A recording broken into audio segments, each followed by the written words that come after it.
Hey guys, this is video 14.3. So before you go ahead and get started, ask yourself, do I really know how to assign oxidation numbers, and can I do it pretty quickly? Because if you can't, the stuff we're about to do with this agent identification is going to be very, very challenging. Okay, you might be confused, like, I don't know what I'm doing. And that's going to be the first question I ask you is, can you assign oxidation numbers correctly? Not just, randomly put stuff in there.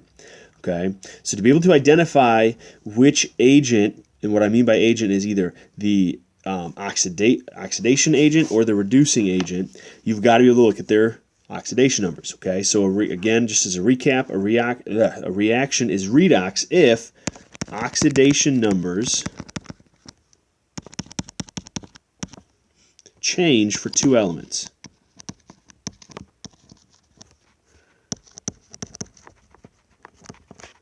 In a reaction. Okay, so you've got to have two elements changing because, again, one is going to lose, the other one's going to gain. So you have that simultaneous reaction going on. So you have to have two elements. You've got to be able to look at their oxidation numbers to identify that. Reduction, again, gain of electrons. Just as a recap from video 1, I'm going to reiterate that over and over and over again. Okay, so as we go through and we identify the different reducing agents and oxidizing agents, we got to look at their gain of electrons versus loss of electrons. So gain of electron in reduction, oxidation number goes down because it's gaining them, so it reduces. That's where we get that. Okay, oxidation, loss of electrons, Leo. Oops, that's supposed to be an S. By an atom or ion, oxidation number goes up. Hence it oxidizes. Okay, that's just a recap again from video 1. So, assign oxidation numbers for all the elements and complete the tables. So this is what you've got to be able to do. Okay, so if you need to do the math still, that's great. If you can do it in your head, that's great too. Either way, you're going to get to the answer. So if we take a look here, example number 1, all right, go through, identify, write in all their charges first, and then fill in the tables. Without doing their oxidation numbers, you can't answer anything else. So carbon, it's 0. Why is it 0? Because it's by itself. It's an atom that's not bonded. Hydrogen is going to be +1. Oxygen's -2. Carbon here now is going to be a +2 because oxygen is a -2. And then this is going to be 0. So if you couldn't do that, again, I did that very quickly. Again, I have my answer key sitting right here, but you should be able to assign oxidation numbers, guys, in maybe 30 seconds to everything. If you're not up to that speed, pause the video, go back and do some more practice. Keep practicing. The more you practice with it, the faster you're going to get, the easier it's going to get. So, we're looking, guys, at carbon 0, right? What happened? Again, you've got to look at from the reactant side to the product side. What happens to the charge? Well, it goes from 0 to +2. That means it's going to increase. Okay. Well, if we take a look, that means the oxidation number goes up. It oxidizes. That's our oxidizing piece. So it was the electrons were lost.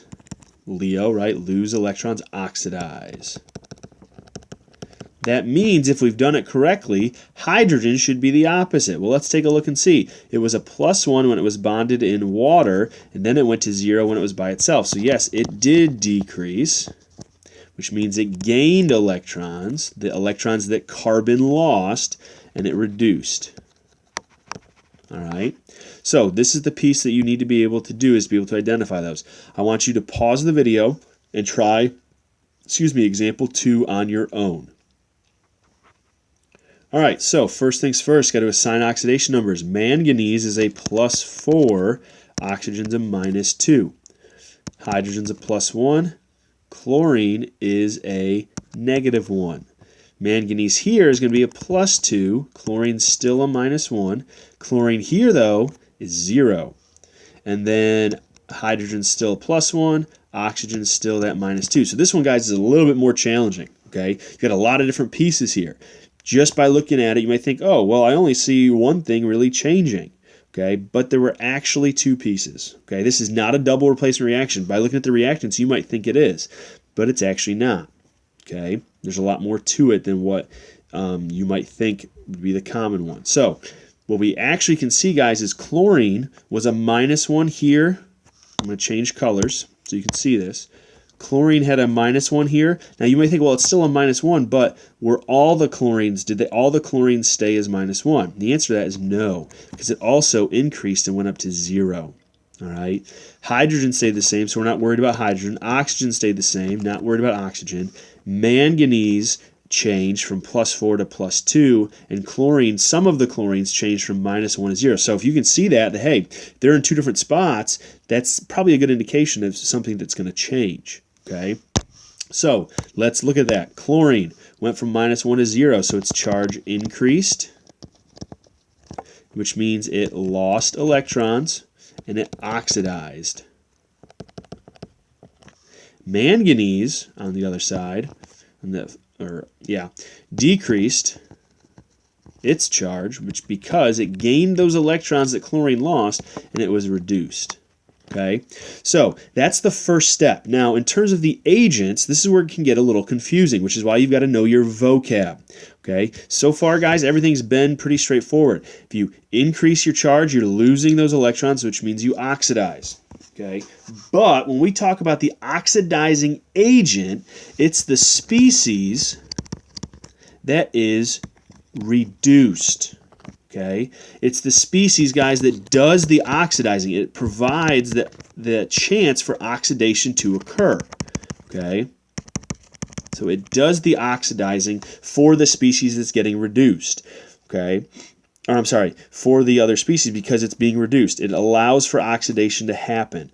Okay, so this is where things kind of get a little opposite. The oxidizing agent is the one that's reduced. Okay, so when you're talking about oxidizing agent versus reducing agent, it's a little confusing, okay? And this is where you've got to know your vocab. Like I stress at every single unit, it really comes into play here. So that means the reducing agent is the species that is oxidized. It's the species that does the reducing. Okay, so that's why we call them oxidizing agents or reducing agents. It's because that's the species that allows for that piece to happen. So in order for reduction to occur, that species has to be oxidized. It has to lose the electrons to allow the reducing in the other piece to happen. That's why it's the reducing agent. It's the agent that allows for the reducing to happen. Oxidizing agent is the agent that allows for oxidation to happen because it reduces. Okay, so notice, guys, this is key. Your oxidizing agent and reducing agent are always on the reactant side. Okay, it's not going to be something that you have on the product side because, again, this idea of agents that allow for the oxidizing to occur or the reducing to occur have to be reactants. It has to be at the beginning of the reaction. So here's an example. If you feel confident and you want to try this on your own, go ahead and do it. Pause the video.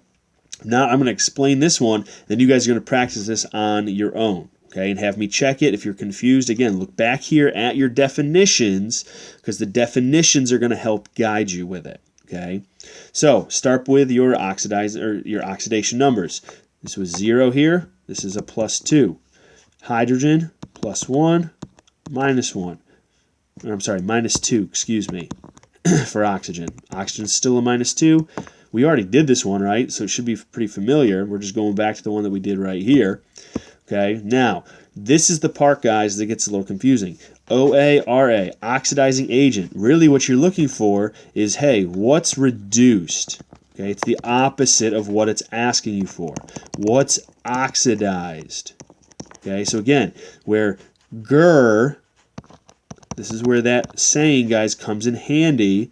LEO, okay, lose electrons, oxidize, that's your reducing agent.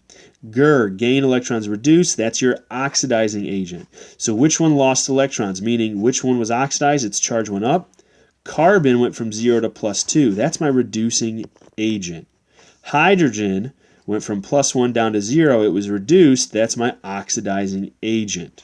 Okay, so again, this is where it gets a little bit confusing, and I guarantee you're going to be asked a question about this on the Regents. So you've got to make sure, guys, that you know this vocab. Flashcards could be a good way. I have some if you need some, so feel free to ask. You've got to make sure you understand this, and again, it goes back to those oxidation numbers first. So if you are confused and you have questions, don't hesitate to ask. Ask me, ask a fellow classmate who gets it. It just is one of those things, guys, that takes practice. Until next time, I'll see you later.